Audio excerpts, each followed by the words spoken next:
Makubekeni umusa nokuthula okuvela kuNkulunkulu Baba naseNkosini yethu uJesu Kristu. Amen. Bathandekayo eNkosini, namhla isonto lesithathu lePhasika. Hallelujah, uKristu uvukile. He is risen indeed. Hallelujah. Ngaleli sonto ke bathandekayo lesithathu, ngiyafisa ukuba ke sibukisane ngevangeli elihlelelwe isonto lanamhlanje njengalokhu lotshwe ngomvangeli ongcwele kaNkulunkulu uLuke isahluko esika 24 sifunda kuverse 13 siyesoma kuverse 35. The Gospel according to Saint Luke chapter 24, we read from verse 13 through verse 35. Nisavula ke amaBhayibheli enu, angiqale ngalokhu: bambalwa abangafikelwa ubuthakathaka ekukholweni kwabo. Nkosi, yandisa ukukholwa kwethu. Ngiyakholwa njengesiqubulo sethu, siza ukungakholwa kwami. Ake sifundeke leli vangeli namhlanje. Bheka ke ababili babo babehamba ngalona lolu suku baya emzaneni othiwa iEmmaus, ukude neJerusalema amastadiyo angama-60. Besakhulumisana omunye nomunye ngazo zonke lezo zinto ezehlakeleyo. Kwathi besakhuluma bebuzana, uJesu uqobo wasondela wahambisana nabo. Kepha amehlo abo abebambekile ukuba bangamazi. Wathi kubo, zindaba zini lezi enikhuluma ngazo omunye nomunye nihamba na? Base bema benyukumele. Omunye nguKleophasi igama lakhe waphendula wathi kuye, wena uyisihamba eJerusalema ngoyedwa ongazazi izinto ezehlekileyo khona ngalezi zinsuku na? Wayesethi kubo, zinto zini na? Bathi kuye, ngoJesu waseNazaretha, obengumprofethi onamandla ngesenzo nangamazwi phambi kaNkulunkulu nabantu bonke, ukuthi abapristi abakhulu nababusi bethu bamkhaphela ukunqunyelwa ukufa baze bambethela esiphambanweni. Thina ke besethemba ukuthi nguye oza kuhlenga uIsrayeli. Kodwa phezu kwalokho konke sekulusuku lwesithathu lezo zinto zenzekile. Futhi nabesifazane abathile bakithi basethusile abebeyile ethuneni ekuseni, kuthe bengasifumani isidumbu sakhe, bafika bathi babone nombono wezingelosi ezithi uyaphila. Nabathile babakithi baya ethuneni bakufumana kunjalo njengoba beshila besifazane, kodwa yena uqobo bambonanga. Wayesethi kubo, o nina eningaqondiyo nenilibele ezinhlizweni ukukholwa yikho konke abakushila abaprofethi. uKristu bengamelwe yini ukuhlupheka ngalokho aze angene enkazimulweni yakhe na? Wayesethathela kuMose nakubaprofethi bonke, wabachasisela embhalweni oqondene naye. Base besondela emzaneni ababeya kuwo, yena washaya sengathi udlulela phambili. Bamncengisisa bathi, hlala nathi ngokuba sekuzakuhlwa nemini isiyadlula. Wangena wahlala nabo. Kwathi esehlezi nabo ekudleni, wathabatha isinkwa, wabonga, wasihlephula, wabanika. Amehlo abo ayesevuleka, bamazi, wayesenyamalala kubo. Bathi omunye komunye, inhliziyo yethu ibingavuthi yini phakathi kwethu lapho ekhuluma kithi endleleni nalapho esivulela imibhalo na. Base besuka ngasona leso sikhathi baphindela eJerusalema, bafumana abayishumi nanye nababenabo behlangene ndawonye bethi impela inkosi ivukile ibonakele kuSimoni. Base belanda nabo okwenzekileyo endleleni nokuthi yaziwa kanjani ibo ekuhlephuleni isinkwa. Amen. Yizwi lakho leli uNkulunkulu lihlambulukise ngeqiniso ngokuba izwi lakho liyiqiniso njalo. Amen. Bathandekayo enkosini, ngifisa ukuqala ngokuthi ngithi for most of us faith is a process and a very long process. Ukukholwa kuyiprocess and iprocess okuyopheleliswa nxa sifika ekhaya ezulwini. Siselapha emhlabeni ngasisho sithi nathi Nkosi yandisa ukukholwa kwethu. Sithi ngiyakholwa, siza ungakholwa kwami. uLuthela usifundisa bathandekayo emelweni lokuqala ukuthi siyakumesaba, simthande, simethembe uNkulunkulu ezintweni zonke.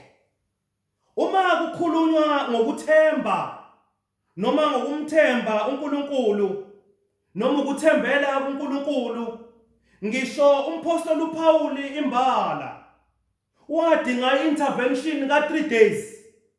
Ethi incwadi yezenzo zabapostoli ku chapter 9 verse 9, izinsuku zabantathu engaboni, engadli, engaphuzi.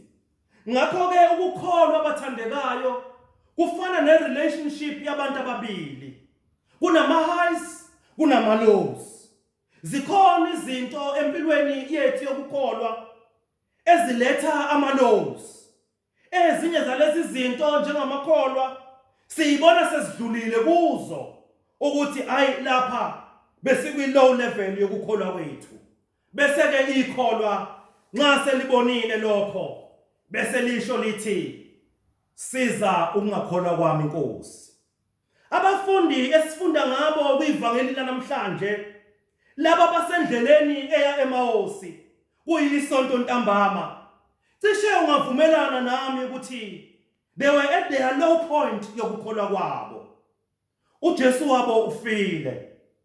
He was the Messiah. Wayengafa kanjani pho? He was their friend. How could he just abandon them? He was their hope for the future.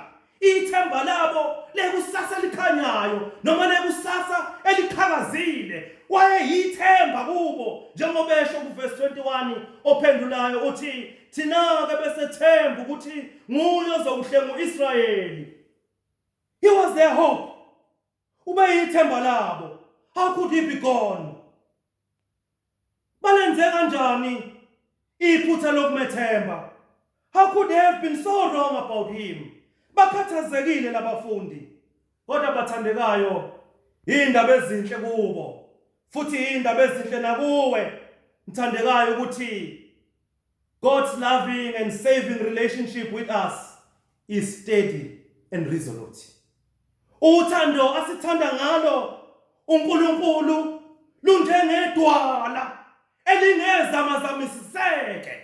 Ngisho ipandemic uqobo lwayo ngeke izisahlukanise nalolu thando lukaNkulunkulu. Ngisho inselelo zempilo, ngisho ukuhlupheka kwasemhlabeni abanye bengazi ukuthi kusasa bazositholaphi isinkwa silandelayo abazosidla, kodwa bathandekayo nazo lezo inselelo nabanye bezobuyela emsebenzini bafika bathola imisebenzi ngasekho emva kwale lockdown esikuyona. Kodwa ngithi bathandekayo ngeke kuze kusahlukanise nalolu thando lukaNkulunkulu asithanda ngalo. Even death itself cannot hold it down. Njengoba labafundi abasendleleni bezothola ngokuhamba kwendlela ukuthi lolu thando lukaNkulunkulu luyidwala elingeza amazamiseke, lulidwala elingeke ligudluke. Uma ulalele kahle kulelizwi, ukuziveza kukaJesu kubo endleleni kuyamangaza. Kuyamangaza bathandekayo. He does not appear to them like a superhero. Tada sengivukile kufeni. Akavuki noma uJesu akayivezi kubona njengomuntu oyihero ngoba enqoba ukufa. Akazithuli kubona ngokukhamazela, aziveza athi hey nina eninokungabaza nakho sengingapha. Kodwa kuyamangaza ukuziveza kwakhe. Ukuyiveza kwakhe kulabafundi kuyamangaza bathandekayo. Empeleni he does not even appear as a person they recognize. Uvela njengesihambi, njenge-stranger, isihambi esikanye nabo abangasiboni ukuthi ubuntu abamaziyo. uJesu appeared to them as he appears to us today, as another ordinary person. Futhi uJesu uyasikhathalela. Awumuzwe mangabethi kuba kuverse 17. Zindaba zini lezi enikhuluma ngazo omunye nomunye nihamba na? Ngithi bathandekayo, he shows interest. Uthi yini lena enikhuluma ngayo? Ukhathazekile ngabo. He knows ukuthi kwenzakalani ngaphakathi kubona enhlizweni zabo. Uyalazi usizo lubakhungethe. Uyabazi ukudideka okubakhungethe. Kodwa still ukhombisa interest. Ukhathazekile uJesu nangawe mhlobo wami. He's showing interest entweni ezikuxakile. Ukhathazekile ukuthi yini lena oxoxisana ngayo nenhliziyo yakho. Ezinye usukabikela abanye abantu ngazo lezi inkinga, but awayitholi solution, awakuthola ukusizakala. uJesu ukhathazekile ngawe, ufuna ukwazi ukuthi yini lena ekuxakile. Ukhathazekile uJesu ngawe, usabalisa ungazi ukuthi uzothathani, uhlanganiseni nani. He's showing interest. Yini lena enihamba nikhuluma ngayo nihamba endleleni? Yini lena enikhuluma ngayo omunye ngomunye nihamba endleleni? Lithi-ke leli ivangeli, after showing that interest, uJesu wabanikeza indlebe. He listened to them. Bayamlandela konke okwenzekile eJerusalema. Bayamlandela zonke izehlakalo ezenzekile. Emveni kokuzwa lokho, uJesu uyaqala ukuzambula kubo igaba ngegaba. He's revealing himself kubona. Khumbula ukuthi akayivezanga as a superhero ethi nangi sengingada, kodwa uyaqala uyazambula kuwe. Wena owabona amakhasi kaanyanisi olokhu luhlubile nje, olokhu luhlubile. Uqala ngaseqaleni, uqala ngezwi, the word of God in the scriptures. Awumuzwe ku verse 25 uthi wayesethi kubo, nina eningaqondiyo nenilibele enhlizweni ukukholwa yikho konke abakushila abaprofeti abeselandela ayilanda indaba. Thathu Isaiah 52 verse 53, Isaiah 52 no 53. Indodana yomuntu iyakuhlushwa ife. Ezekiel 37 no Daniel 7. Indodana yomuntu iyakuvuswa. Jeremiah 33. The day of the Lord will defeat death. Abeseqhubeka futhi Isaiah 49. uMesiya uyakhulula abantu bakaNkulunkulu. Jeremiah 23. Umalusi omuhle will feed umhlambi kaNkulunkulu. Isaiah 42. Izithulu ziyozwa, impumputhe zibone, abampofu bayokushunyayezwa indaba ezimnandi. Malibonge ivangeli. Kepha bathandekayo, emveni kwakho konke lokhu, usizi lunendlela yokufihla our ability to see new things. Nokusibeke engozini yokusiqeda ithemba. Igrief inendlela yokufihla iability yethu to see new things. Futhi inendlela yokusibeka engozini igrief ukuba siphelelwe ithemba. Abafundi babeyizwa le ndoda ibafundisa izwi. Kodwa inkinga ngenxa yegrief ababenayo, they were not connecting the dots. Babengawahlanganisa ama dots. But okuinterestayo, they were engaged enough ukuba bagcine ngokummema uJesu ukuba azodla nabo isapha ngaloko busuku. Lithi bathandekayo lelizwi bamncengisisa. Yezwa le ndaba, bamncengisisa. Bathi hlala nathi ngokuba sekuzakuhlwa nemini siyadlula. Akabajabhisanga, wangena wahlala nabo. Isimemo abasithumela kuJesu phezu kwaleyo brief abebenayo nasekulaleleni abekukhuluma siyamangalisa ngoba lesi simemo isona sakwazi ukuvula ipage lokuba uJesu azambule kubo. Lesi simemo abasithumela kuJesu meme nawe angene enhlizweni. Lithi bathandekayo leli ivangeli, wathi mangabe sengenile, bathandekayo yenzeka indaba. Uthi uverse 30, kwathi sekwenzekile lokho esehlezi nabo ekudleni, wathabatha isinkwa, wabonga, wasihlephula, wabanika kusetafuleni bathandekayo lapho khona uJesu beqala ukumamukela nokumbona ngokupheleleyo through his gestures namazwi asebenzisayo. Bayabona ukuthi hayi lokho kokuthabatha isinkwa uwangasilephule hayo kaJesu lokho then wambuleka ngalokho abakujwayele. Bathandekayo uJesu uyambuleka nemkhuba ayenzayo kithi. uJesu uyambuleka kithi nezinto esiyasimbona zenza kithi ziyabambula kithi ukuthi ungubani lo Jesu. La sibona khona sikhathazekile ayokhathala kanye nathi ukwambuleka kukaJesu empilweni zethu. Lithi ikholwa lingenalutho lingazi ukuthi lizophuma lishone kuphi azambula uJesu bese limbona uJesu ngokupheleleyo ngoba uJesu unguJesu okhathazekile ngegrief yethu kanye nokuhlupheka kwethu. Uthi-ke bathandekayo kulelizwi noma angiqale ngokuthi ngithi lithi lelizwi kuverse 31 mangabe uJesu esekwenzile konke lokho amehlo abo ayesevuleka bamazi masinyane wayesenyamalala kubo. Bathandekayo ngalesi sikhathi sepandemic noma singekhone ukuba sihlangane ndawonye ukuhlephula umzimba wakhe kanye negazi lakhe, kukodwa okumele kusiduduze ukwazi ukuthi he has been with us on the road and he continues to walk with us. Ngalesi sikhathi lapho khona bathandekayo sixakekile singakwazi ukuhlangana nali ithemba elokuthi uJesu uhamba nathi endleleni.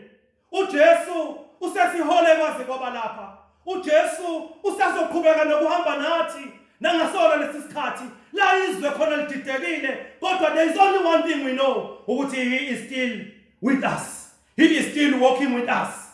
Uma ngabe uJesu ezambula abafundi bakhe emzimbeni kanye emzimbeni esinkweni asihlephulayo ehleli kanye nabo, ngithi bathandekayo usazambula nakithi noma singekho ndawonye ngokuhamba nathi esilondoloza esivikela lo Jesu ovukileyo. Ngifuna ukuthi bathandekayo he is with us, unathi. Ukufa kwakhe he died once and for all. Lapho evuka futhi he defeated death once and for all. Ngakho ukufa akunamandla kuye nakithi. He is alive and he is with you and me and us who are in this together. uJesu kanye nathi uhamba nathi kule journey yethu, uhamba nathi kule journey yepandemic, uhamba nathi kule journey lo Jesu ovukileyo. Ngithi bathandekayo angiphethe ngalelizwe lithi base besuka. Hayi indaba enkulu xa umuntu elizwile uthando lukaJesu ngayegijimela kuye azafinyelele kuye. Base besuka ngasona lesikhathi baphindela eJerusalema, bafumana abayi11 nababe nabo behlangene ndawonye. Lithi bona base belanda nabo kwenzekileyo kube endleleni.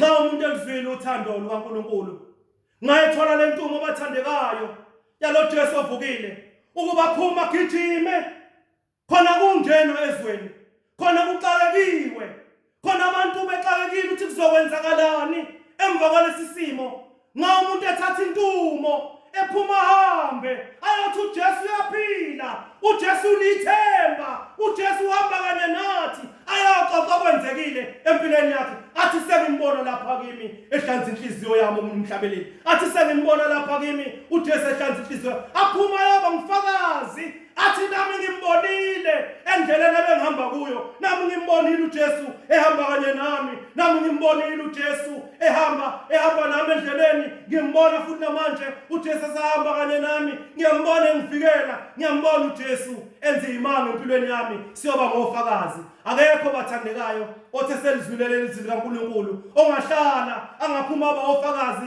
namanje ibandla likaNkulunkulu liswele ukuthi liyoshunyezwa ubani ngithi nonke esenimbonile uJesu ovukile nisentumeni yokuba niphume nihambe niyoba ngofakazi bakhe phumani ngabanye nihambe niyemzaneni nithi inkosi impela ivukile ibonakalile nakimi impela inkosi ivukile bathandekayo uKristu uvukile haleluya haleluya udumo malube kuyise nentutana nomoya ongcwele njengokunjalo ekuqaleni kunjalo namanje kuyoba njalo nanini amen masiphethe ke ngokuhlabelela ivesi elilodwa esihlabeleleni unumber 140 number 140 sihlabelele uverse 1 kuphela uJesu wami uyaphila ngizakwesaba yini na inhloko yami inqobile